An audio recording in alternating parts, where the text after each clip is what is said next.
Otyo abalungi abali ku SK Media mbaniriza nnyo mwe bali kubeera nga mutweyunzeko wiiki nsubira etambudde bulungi ate n'eri eyaggwa nayo nkakasa nga kyali mulala abatafunyeemu birungi ekyo nakyo kyebaliza Mukama kubanga oba ofunye motivation egenda okubeera nga okola ekintu ekirala. Yes, kaseera kano ke tulimu tusuubira bikujjuko December abatuuse muba mumanyi ebiddako bantu kugenda mu holiday n'okweyagala. Naye mu kweyagala we bintu bingi nnyo bye tukola osanga bye tulowooza nti binaaba binaatuwa ku ssanyu. Ekimu ku ebyo mwe muli okugendako mu massage omubiri bagunyigenyigemu omuntu obulamu buddemu.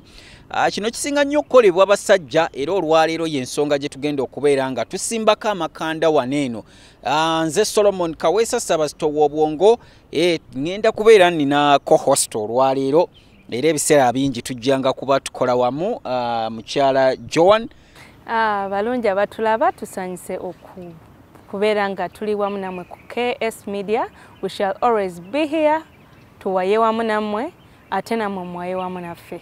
Yes, omulamu oguwulidde gwe tugendako abantu okukyakalamu bagenze massage pala twagala okumanya kye twagala okutunuulira olwaleero obanga abasajja bano bwe bagenda eyo ate tewaliwo mbeera ebeerawo kuba omuntu ono ayinza oba yakola massage buli lunaku yakunyiganyiga omubiri embeera eyo ekyusa obulamu bw'omuntu twagala okumanya oba tewabaawo kibaawo. By the way, nammwe mugenda mu massage abakyala?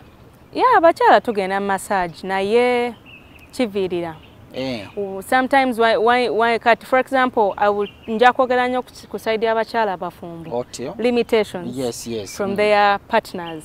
So kisinziira because what I know ku kya massage, some partners abaami abamu basalawo okugenda ne bakyala baabwe mu massage parlors ezo because waliwo ekintu kye bayita full body massage. So abamu tebasobola kukyekakasa full body massage agenda kukola ki akwatewa. So we have sensitive areas. Full body nedda. Full body massage they tebakwata ku sensitive parts. Era gwe bw'omugamba nti wano tokwatawo takwatawo. Kati sokoleke. Kati namwe abakyala bwe mugenda massage musajja yalina okukolako. Bagamba kigambibwa nti massage ebanyuvu nnyo with a different sex. Yes. Naye ekyamazima kiri nti these people are professional. So tewabaawo entanglements ezo nga ekisuubirwa okubanga weekiri. But for the marrieds it is more safer if you go with your partner. Kati ne tuyingira wamu mu kayumba ako.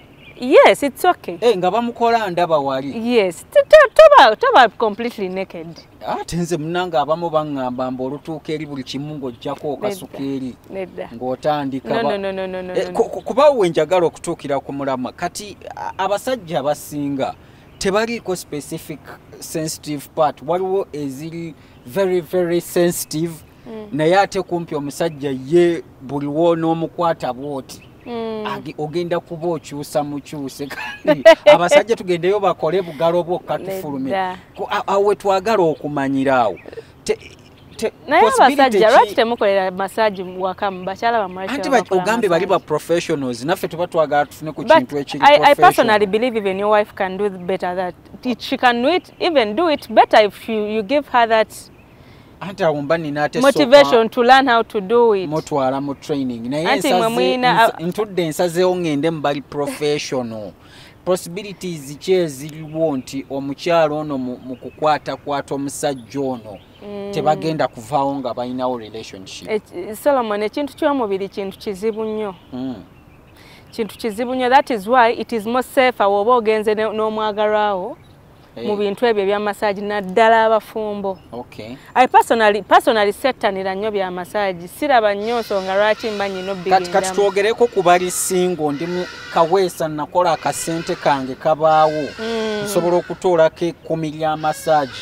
Nyenzeeyo ebizibu tebiyinza kungwiraawo. Tewali kizibu kisobola kugwira kubanga these are the things we need on a daily. It's just a matter of being understanding and knowing what to do. Bali abantu munange bali professional no mwemolerako otya si kye kiba kyamulese. So you just have to aim at something. No manya kyekino ekingenzeyo okukola ndiyo dakiika bwe ziti ntambudde nvuddeyo. Joan amaka mangi nga gagudde lw'abamasuyisits abo. Anti waliwo massage parlors abatali professional, waliwo n'abali professional. Atali professional afaanana atya?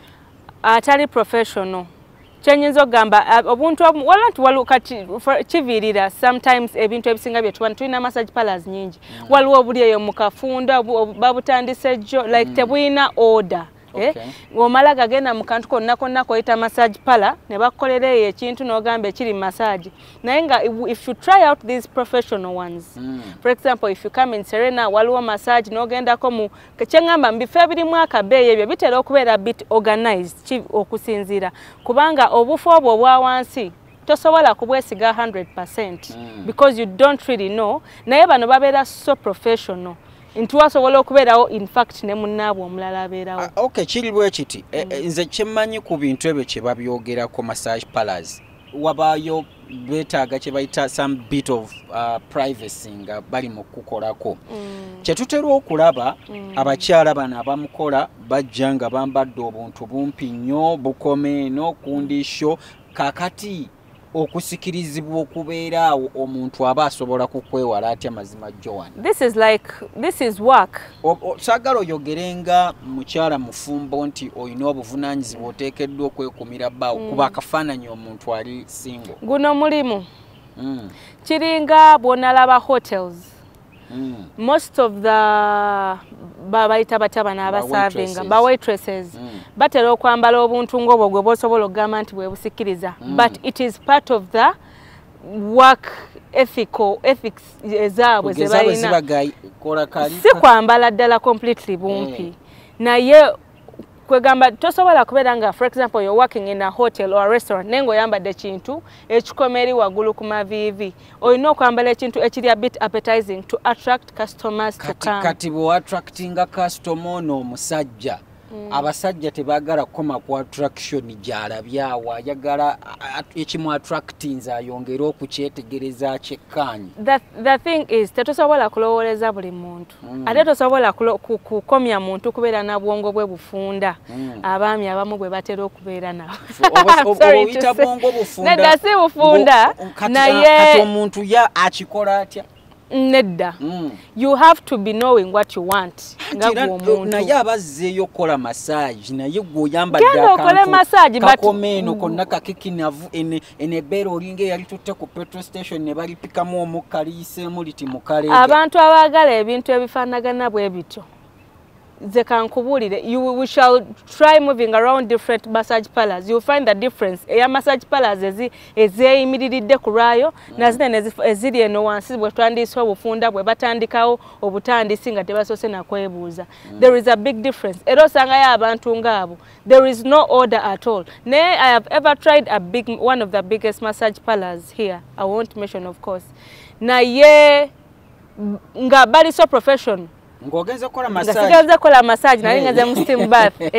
Yes, nali ngaze mu steam bath. Siri muntu nnyo wa massage personally. Nali ngaze mu steam bath naye nga there is a lot of order. Era nga n'abakola massage obalaba nga waba a bit open even sometimes. Tewabeera necessarily close okujjako nga gwasabye privacy kubanga tobeera completely naked. Naye tusooke twogereko kwemu ku nsonga ezandisembyeyo.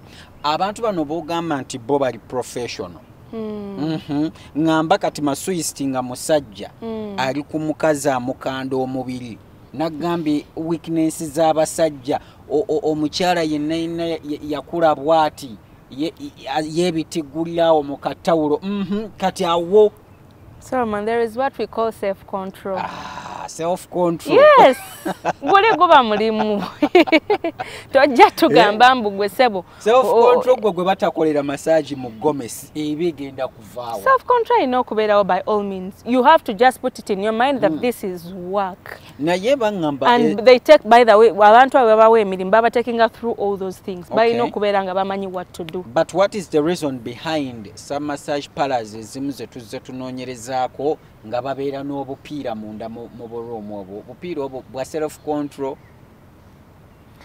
Unprofessionalism nyingi nnyo mu bifo ebisinga kyensobola okugamba. Bateekawo ndoza baba batangira mbeera eyinza kuva mu kikemo kiryawo tosobola kuwa guidance buli muntu ali mu nsi okemebwe ng'oli safe nanti kati kankubuulire tuzaala abaana naye mubaamu ebyana kati abo abakola ebyo baba ebyana so you cannot nannyini pala yateekayo nedda ateekayo for safety issues of course because kyendowooza nti ebikemo bisobola okubeerayo in fact on a highest percentage it is so very very possible kyoba nkugambye nga tukyali mu mubiri waliwo ebintu byotasobola kulwanyisa. That is why I'm saying I have told you that ku side ey'abafumbo it's better you go with your partner, ku side ey'abasingles it's better otambule n'omutwe gwo. Yes, bintu bibiri otambule n'omutwe gwo bw'oguleka emabega you have to know that a lot is going to come your way. You're either going to mess up your life kubanga mu nsi eno gye tulimu tutambulira mu bikemo bingi togenda gamba nti omuntu agenda followinga kulinnya kagere. We don't have that time. All right. Yes. Abalungi abali ku KS Media ensonga muziwulira zezo naye ffe ebyo tuwa bye tulowooza ne bye tuzze tuwulira oba ne bye tulabyeko nga Joan bw'abadde akugamba naye ate wali abantu abakola omulimu guno nga they are professionals nga bwe tubadde tukyogerako wano kati tulina be twayogeddeko nabo era bo bwe bati bwe boogera ku nsonga eno. Amanya ganga matufu ndi Caroline Gloria Flower the TV host for NTV, the businesswoman, handling a number of projects, but one of them is Wawe Tulikati, Fezabu Beauty Parlor. This is a unisex salon that does a lot, from hair to beauty to everything. Echibera mu salon. Nzendo was industry affair no.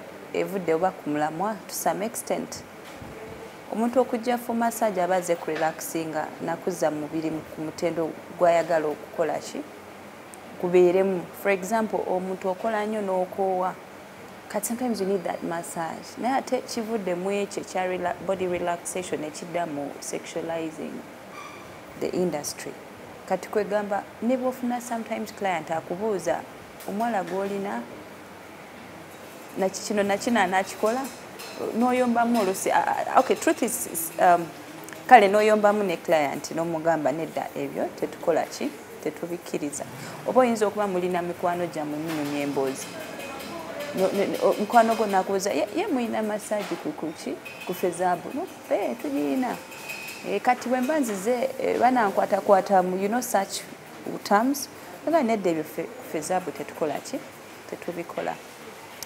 But why? Why should we do that?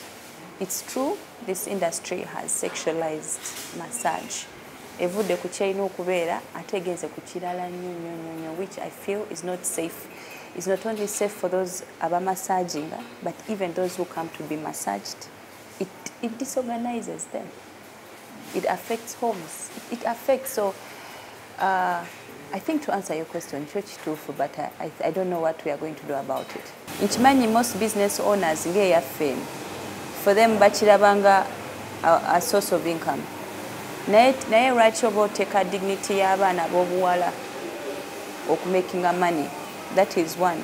Lwaki oba oteekamu abaana ab'obuwala n'abalenzi nti ekintu ky'okuba nti the only way to make money is you have to open to go sexual. Why should it be? So tulina okirwanyisa ffenna. You can still be highly professional without engaging in such acts. Kubanga nkirabye. I've been to places where you go into a massage and nothing of the sort ekola ki ebeerawo.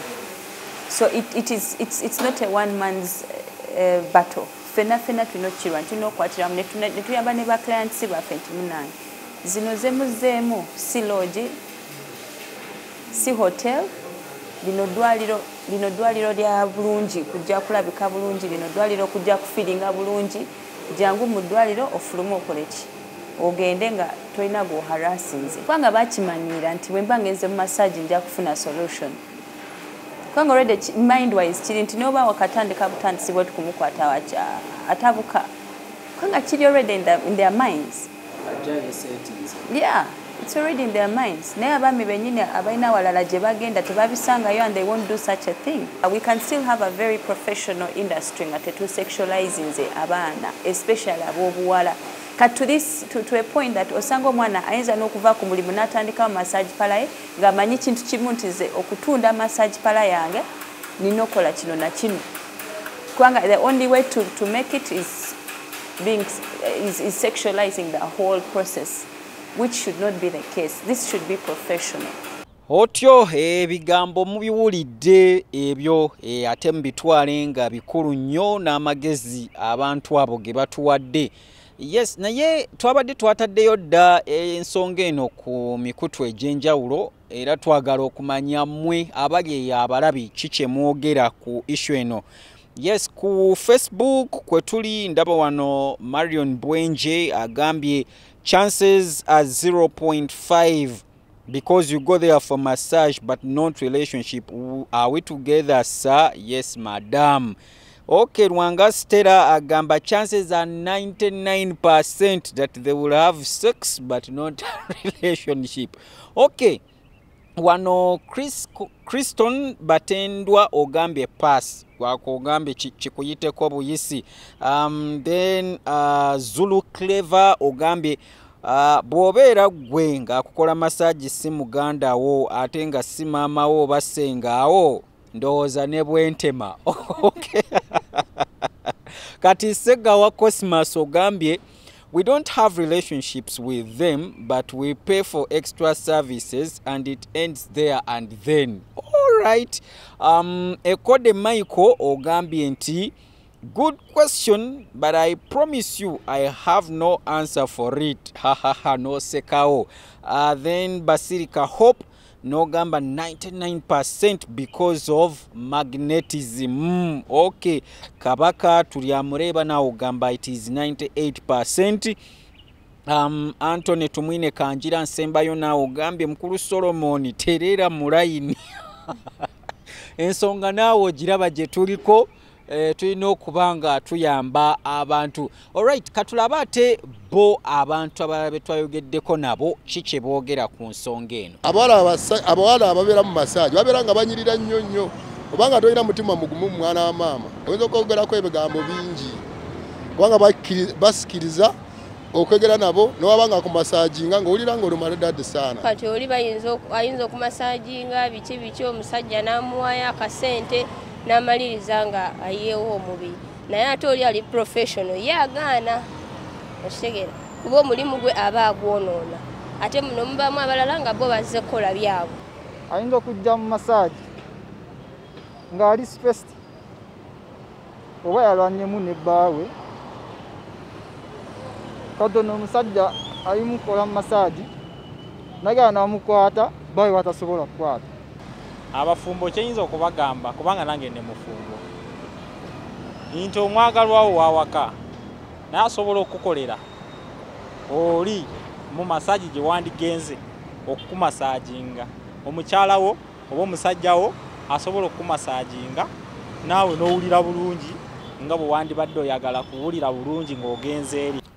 Abantu ba wansi nabo muwulidde bye boogera ku nsonga eyo. So ndoza Joan okuddako gy'oli ndoza okusinziira ku byo tuwulidde abantu bye boogera n'amagezi n'ebyogeddwa eri mu massage pala ndoza kituwa buwi kyakuyiga nti omuntu ogendayo omanyi kikututteyo. Yes, ogendayo omanyi kikututteyo and tuyiga okufeeding emitwe gyaffe n'amagezi kikulu nnyo kubanga you cannot choose to be stupid all the time. Yes. Okay. Yes, I ever so mad. Ndabanga avuma abantu so bagamba begendereze bikemo bino. Okwegendereza ebikemo bwe kikulu nnyo kubanga first of all abantu bakimanyi nti sirimu gyali. Okay. Abantu bakimanyi nti obulwadde ddala bukwatira ddala. Abantu bakimanyi nti kyamu nnyo okubeera nga ogenda weegattigagattika na buli muntu. For example, you have spiritual ties. Oh yeah. So tulina ebintu bingi ebikwatira mu kwegatta tali sirimu yekka. Unwanted pregnancies, abaana abato, it's abatana bakufumbirwa singles. It's good to enjoy your life but responsibly. Okay. Omanye when to go. It's better nze kurange my advice would be genda mu massage parlor emanyikibwa okwewala ebintu ebyo gamba tebankwatira massage parlor tebakola bwe bati bakwatirayo nokwatira ate kati munnaye ate ani abakututte in fact wate bakutte na mulimu mweka babiri mulimu babiri ani abakututte gwe wetutteyo and even in fact ogosina musango so si musango ku police guba musango sibi bweba massage parlor teri registered nga teri agimanyi anti era kitegeeza ata oguba na musango nnyo guba musango but of kalo jagendo lope omalire sente zombaloya and all that naye nawe omutwego wagulese waka you get because obuntu I don't personally I personally believe cheap things are always expensive kubanga omala n'okisasulira in return at least wabo manyi nti oyagala nnyo massage do it once in a while but in a professional place gye weebuuzizaako kuba n'omubuuzo manyi okolera luddawa nange gye mba ngenda nkolere nga kugambya bulungi ethics zaayo engeri gye bakolamu ebintu byayo okusinga okugamba nti oyagala genda mu kantu akali cheap ka mutwalo buli wiiki oyagala ogenda emirundi 3 gy'emitwalo 3 naye ng'ate waliwo ak'emitwalo 5 omulundi gumu naye ng'ogenda funa ky'oyagala mu bujjuvu bwakyo. Okay, ndowooza n'ekirala ate abasajja mufube nnyo okulaba nga massage ono mukkiriza nnyo bakyala bammwe be baba bakola yakutegeera yamanyi wakukwata ndowooza oyo ne wakukwata awagira just nga kigwa bugwawo nga then ataddamu akola massage. Okay, yes, ekyo kitegerekeka. Ndowooza abantu basibulire ddala omulundi gumu. Balungi abatulaba ku KS Media tweyanziza okutulaba. We love you so much. I am your co-host Joan Nkolane Solomon. Okay, ndoza nange kambasibulirawo mwebale okubeera nga mutweyunzeeko ate teweerabira kubeera nti yo subscribinga ku channel eno twongere okubeera nga tukuwa ebirungi mu commenting tumanye kiki tulina okwongeramu kiki tulina okubaleetera kye mwagala okulaba n'okuwulira n'abantu ki be mwandibadde mwagala okulaba nga boogera ku issues ez'enjawulo nabo tubanoonye tebasobola kutubula tubaleete babeere nga boogera. Until next time, ze Solomon Kawesa Sabasito w'obwongo mubeere bulungi. Mweraba.